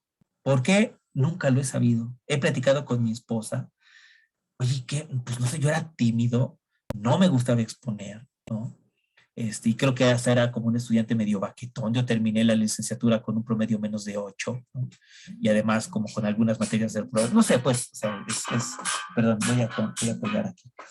No sé, pues, la cosa es que el doctor Escamilla, la manera en que fue abordándome, valga la palabra, fue relacionándose conmigo o fue creando los espacios para relacionarnos, ¿no?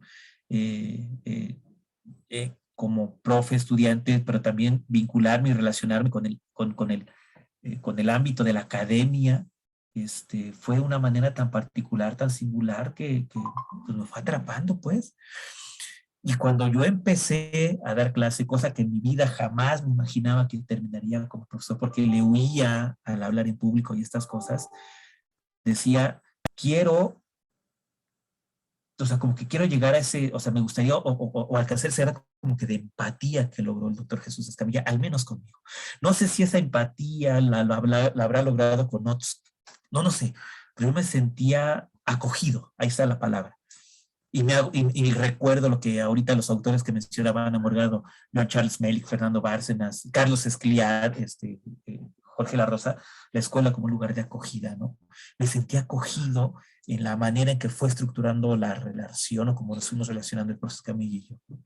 Y dije, cámara, está bien chido eso, pues, ¿no? O sea, y la acogida no es para rescatar y no es una acogida mesiánica, no es para resolver existencias, ¿no? No. Es un lugar en donde el otro, en este caso yo, me sentía cómodo, me sentía en paz, tranquilo. Dice Max Van Manen, ¿no? Dice en un librito el tono de la enseñanza. El lugar de acogida significa que el otro se sienta, generar espacios de seguridad, ¿no? Una seguridad en donde sepa que él puede ser sin temor a saber que será transgredida su esencia. Va por ahí las palabras de Max. Y creo que así me sentí estando trabajé en la FES Aragón con él de cerca. O sea, fue un proceso como de unos 8 o 7 años más o menos. Algo, o sea, no sé. Bueno, fue algo así lo que me pasó, pues hasta allá. Excelente. Muchas gracias por compartir, porque hay quienes sienten ese deseo de ser docentes desde que son niños, ¿no? y desde siempre quieren ser como sus profesores y siempre quieren estar ahí frente a otros para poder potenciar cosas. Y bueno, ¿cuáles serían las palabras que utilizaríamos si no hubiese alguna otra participación entre los asistentes?